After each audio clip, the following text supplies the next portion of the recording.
And hello, it's that time again, it's that time again, it's the game debut show time again.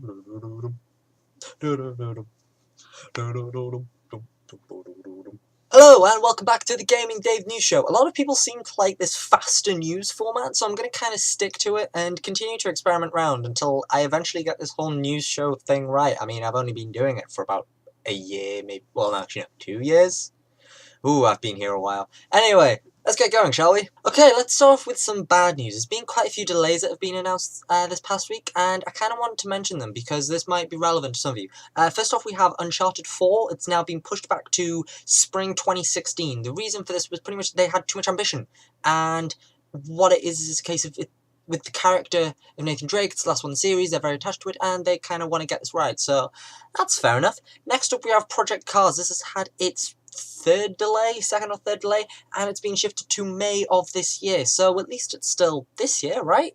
And Homefront Revolution, you know, the sequel to that shooter that no one really cared about, well, it's coming in 2016, and the reason is pretty much the same as Uncharted 4. It's the fact this case of they've made their game a bit too ambitious, but they still want to get it right, so that's something to maybe look forward to, depends if you're interested. Let's get on to some rumours and announcements, shall we? It's been announced that Titanfall 2 is coming to PS4, Xbox One and PC, and is officially in development.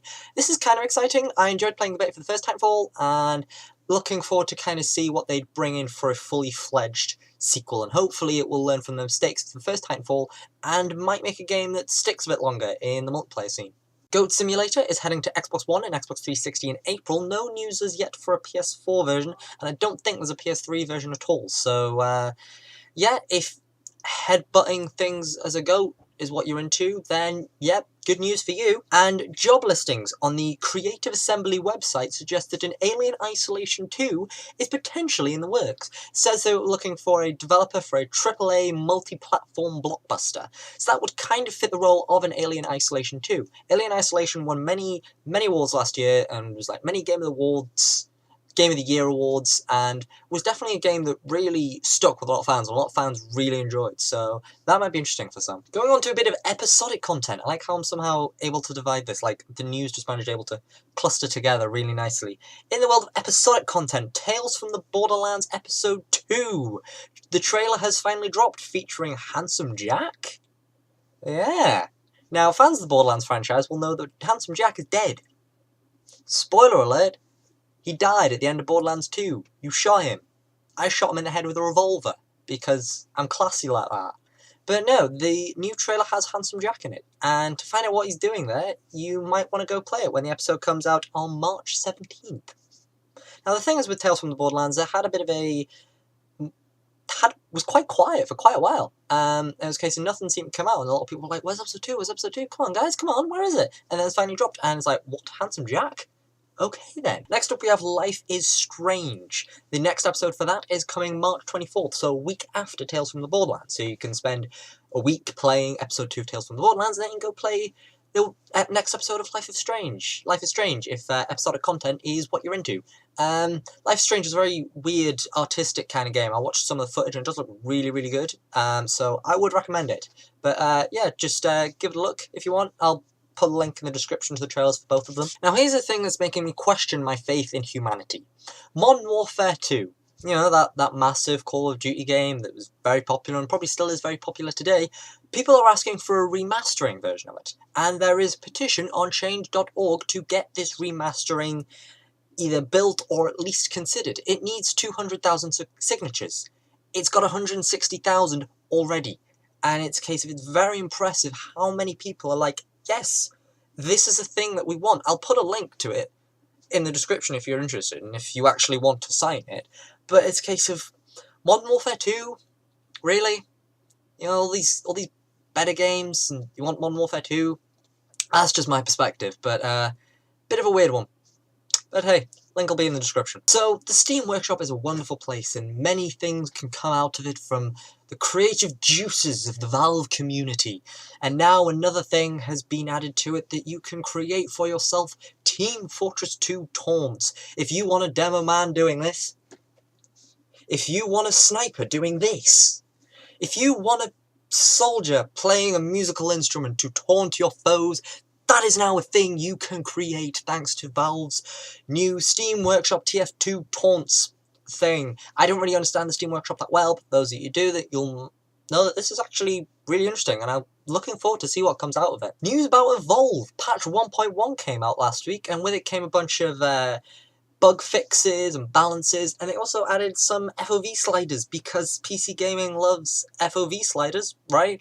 And that also ties in with maps that are coming out next month. There's being 2 new maps added next month, and from what you can gather, they're quite atmospheric and claustrophobic, and they're all very like twisty and turny and labyrinthine, and they all look really interesting. So if you're still playing Evolve, or if you have it but haven't played it in a while, you might want to go give it a look-see because it does look pretty darn cool. BlizzCon 2015! As most of you probably know, I'm a big Blizzard fan. Now, really enjoy World of Warcraft, really enjoy StarCraft, Diablo, Hearthstone. I don't have my Heroes of the Storm beta key yet. Guys, come on, what you doing?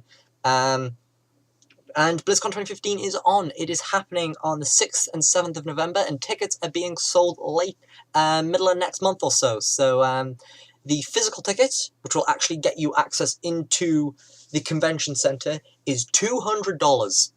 But that's for, like, 2 days of just pure Blizzard awesomeness, and will get you access into pretty much everything. They have a virtual ticket system, which is for those who can't attend the con, like, they can't actually attend the con, and what the virtual ticket's for is for, is to be able to watch all the esports and watch all the panels and press conferences and things like that, which has been really good for some people.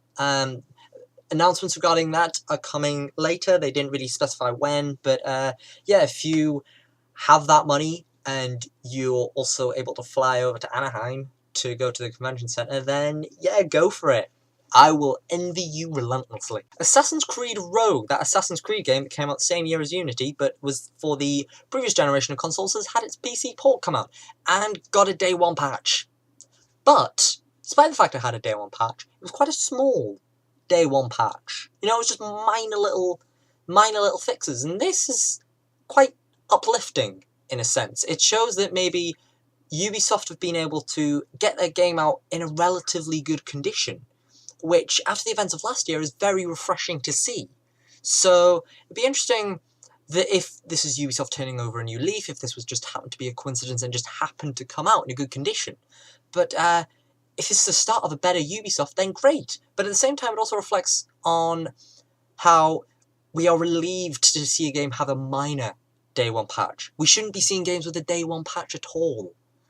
And yet this is still a problem that we're facing. But if we're taking baby steps towards it, then I suppose that's a good thing. And last off, this was something that just kind of took me by surprise and I was quite impressed with, and I was like, I kind of want to mention this. Star Citizen, it's like this kind of space sim game, for those of you that are into that kind of thing. The client for it is going to be, when it comes out, wait for it, 100 gig.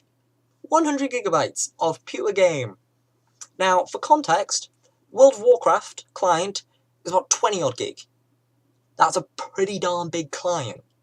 Most of your games will kind of be around the 5 to 10 gig spectrum, with the bigger ones pushing at around 40. But to have a space sim game be 100 gig really does show the scope and scale of that game. So, if you're into space sims, maybe give it a look. Thank you very much for watching. I said I was going to do this a bit quicker, but it seemed to be going a bit longer than usual. Maybe the whole system still needs a bit of tweaking, but yeah, a lot of content is coming this week, and I'm really looking forward to getting it out there. So, with that being said, stay tuned for what I have coming. I don't know. I'm the Gaming Dave. I'll see you next time.